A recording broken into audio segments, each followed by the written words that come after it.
We are continuing our coverage of local stories surrounding the Vietnam War as we approach 50 years since it ended.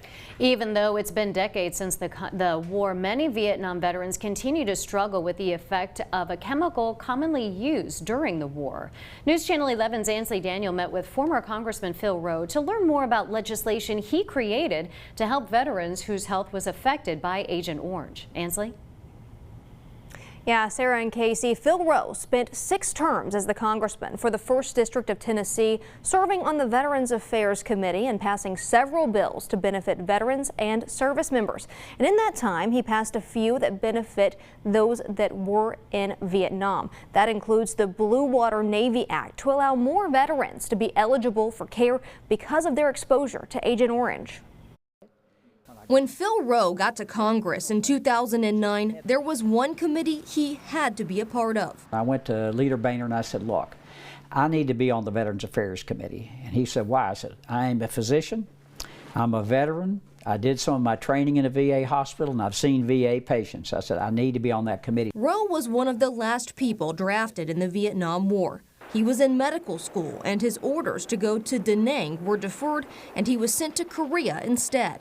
He was the captain of the medical battalion in the 2nd Infantry Division. There were 3 of us young doctors that were in charge of taking the health care of an infantry division with 10,000 men in it. He got out in '75 and continued with medical school, becoming one of the region's most known OBGYNs. He spent some time in local government before heading to the nation's capital. When we put our folks at risk like that, then I think as a country we're obligated to take care of any potential problems that they have in the future. Those who were boots on the ground and part of the Brownwater Navy were already presumed to have exposure to Agent Orange. It turned out that the blue water people, the people on ships that service the aircraft and so forth, drank the water they desalinated, were not included.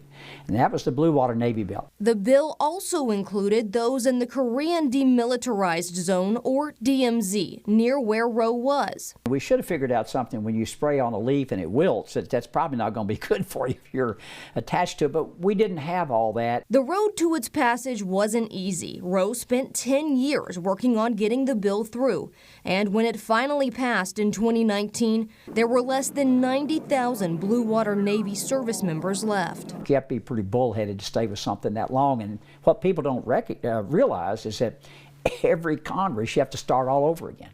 So every 2 years I had to restart this process and try to convince people. It took that long to get it done, but we got it done. The former doctor told me that he spent hours going through studies while working on this bill, and he said some of the findings were inconclusive, but he felt it was best to go on the side of the servicemen and women. Now this weekend we'll be airing specials about the Vietnam War as we approach 50 years since it came to a close.